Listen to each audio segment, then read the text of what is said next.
The woman from the review team stopped.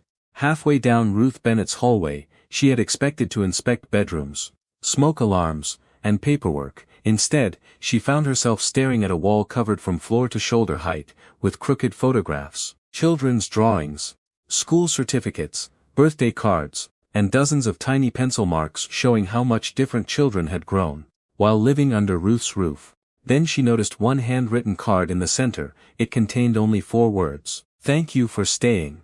And suddenly, the question of whether Ruth Bennett was too old to become a mother again, did not seem quite so simple. If stories about ordinary people quietly changing someone's life mean something to you, stay with me, because Ruth's story is really about what makes a house become a home. 11-year-old Eli Parker had learned not to unpack completely. Whenever he arrived somewhere new, he removed only the things he needed: 2 shirts, a pair of jeans, his toothbrush, and a small plastic dinosaur he had carried since he was little. Everything else stayed inside his faded blue backpack. Eli had lived in more than one temporary home, and every move had taught him the same lesson: do not get too comfortable, do not decorate the walls, do not assume the adults will still be there next month, and above all, do not call anywhere home too quickly. When Eli arrived at Ruth Bennett's house, he carried that same backpack into the bedroom she had prepared for him.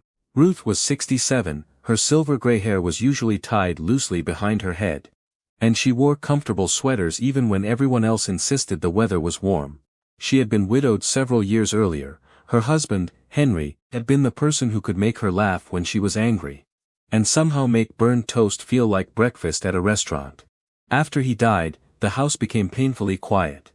For a while, Ruth believed quiet was something she needed. Then she discovered there was a difference between peace and emptiness. Ruth had spent much of her working life around children.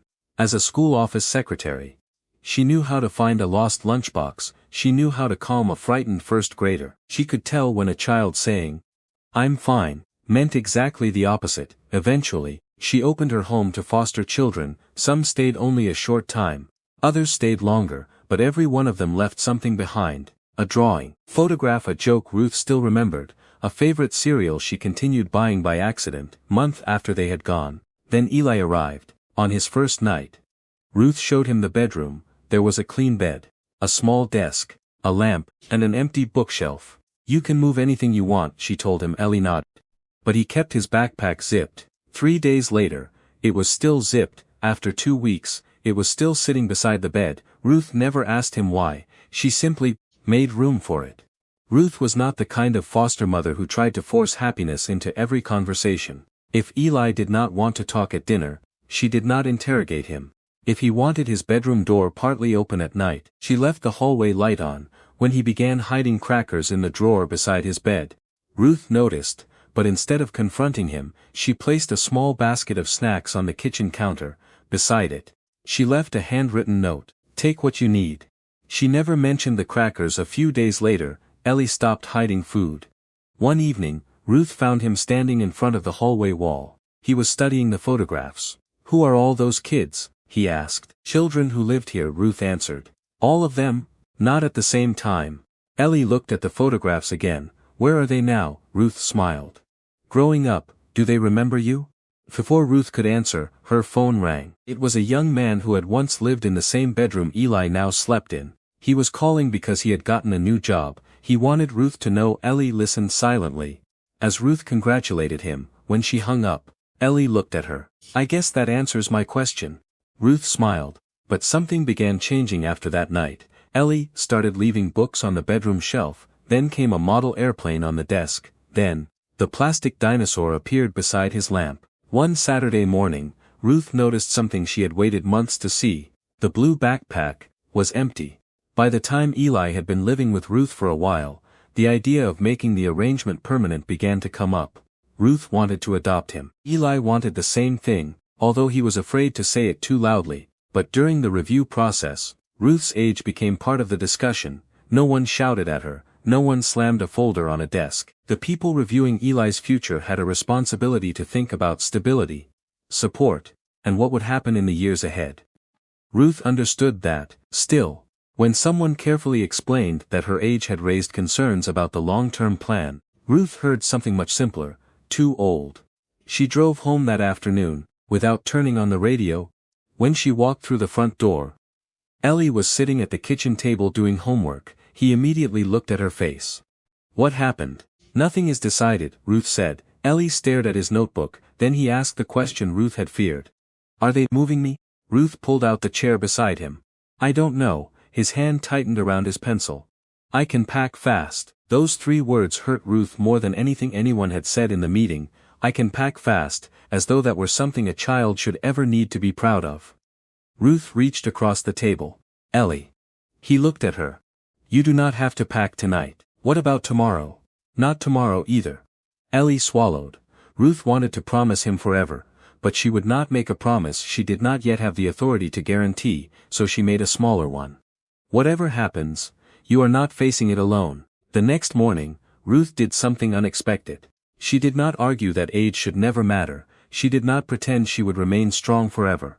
Instead, she began putting together answers, not emotional answers, practical ones. She wrote down the people already involved in Eli's life: her niece Claire, who lived nearby and saw Eli regularly; her neighbor, Sam, who took Eli fishing some Saturday mornings; a retired teacher named Helen, who helped him with reading; 2 adults who had once lived with Ruth as foster children, and still visited for birthdays and holidays. Ruth organized emergency contacts, transportation plans, school routines, financial documents, instructions for the house. She even wrote down who could care for Eli temporarily if she were ever unable to. Then she did something more difficult. She asked those people whether they meant what they had always said. "If you ever need us, call." Every one of them said yes, not because Ruth persuaded them, but because most of them were already helping. Ruth had simply never thought of it as anything unusual. Several weeks later, members of the review team came to the house. Ruth cleaned everything twice. Eli cleaned nothing. "I want them to see how we actually live," he explained. The reviewers walked through the kitchen. They saw the emergency numbers near the telephone. They saw Eli's school calendar on the refrigerator. They saw Ruth's carefully organized folder, but the folder was not what made them stop, it was the hallway. One reviewer stared at the photographs. "Are these all children who stayed here?" Ruth nodded. "Some for weeks, some longer. And you still hear from them?" "Some of them." Just then, someone knocked. It was Claire. Bringing over a casserole Ruth had forgotten she promised to make room for. 10 minutes later, Sam appeared to return Eli's fishing pole. Then Ruth's phone rang. One of her former foster children wanted to ask whether she was still coming to a family barbecue that weekend.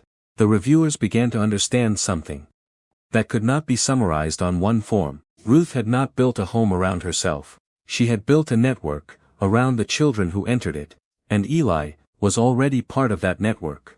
Later, one reviewer walked into Eli's bedroom. The blue backpack was inside the closet. "What's that?" she asked. Ellie looked at it. "My old moving bag." "Old?" he nodded. "I don't really use it anymore." The reviewer said nothing, but Ruth saw her glance toward the photographs in the hallway again. The decision did not arrive that afternoon. There was no dramatic announcement on Ruth's doorstep. There were more conversations, more documents, more questions, and more waiting. During those weeks, Ruth and Eli continued living their ordinary life. Tuesday was grocery day, Thursday evening was homework at the kitchen table, Saturday morning meant pancakes. Although Ruth still somehow burned the first one every time, Ellie added another book to his shelf. Then another. One afternoon, Ruth caught him making a pencil mark on the hallway wall beside his name. "You grew half an inch?" she asked. "At least, that looks suspiciously like a full inch." Ellie grinned. "You can't prove anything." Then, several weeks after the home visit, Ruth received the call. The adoption plan could move forward. She sat down, before her knees had the chance to make that decision for her. Ellie was outside. Ruth opened the back door. "Ellie?" He looked up. There must have been something in her face, because he stopped immediately. "What?" Ruth tried to speak. Nothing came out. Ellie slowly walked toward her. "Is it bad?" She shook her head. "They said yes." He froze. Ruth expected him to shout. Instead, Ellie asked quietly, "For real?" "For real." He crossed the distance between them, and wrapped both arms around Ruth. For several seconds, neither of them spoke. Then Eli whispered against her shoulder, "Can I throw away the backpack?" Ruth held him tighter. "No." Eli pulled back in confusion. She smiled. "We might need it for vacation." For the first time, the backpack meant somewhere he was going, not somewhere he was being sent. Months later, Ruth added another photograph to the hallway, showed her and Eli standing side by side, both smiling awkwardly, because neither of them liked posing for pictures. Underneath it, Eli taped a small handwritten card. Ruth found it that evening. It said, "I finally unpacked." She left the card, exactly where he had placed it. Sometimes, a home is not defined by the age of the person who opens the door, but by how many people know they will still be welcome when they come back through it. If Ruth and Eli's story stayed with you, comment "Built home" below. And, if someone once gave you a place where you finally felt safe enough to unpack, share that memory too. Someone reading it may need to be reminded that family is sometimes built one ordinary act of staying at a time.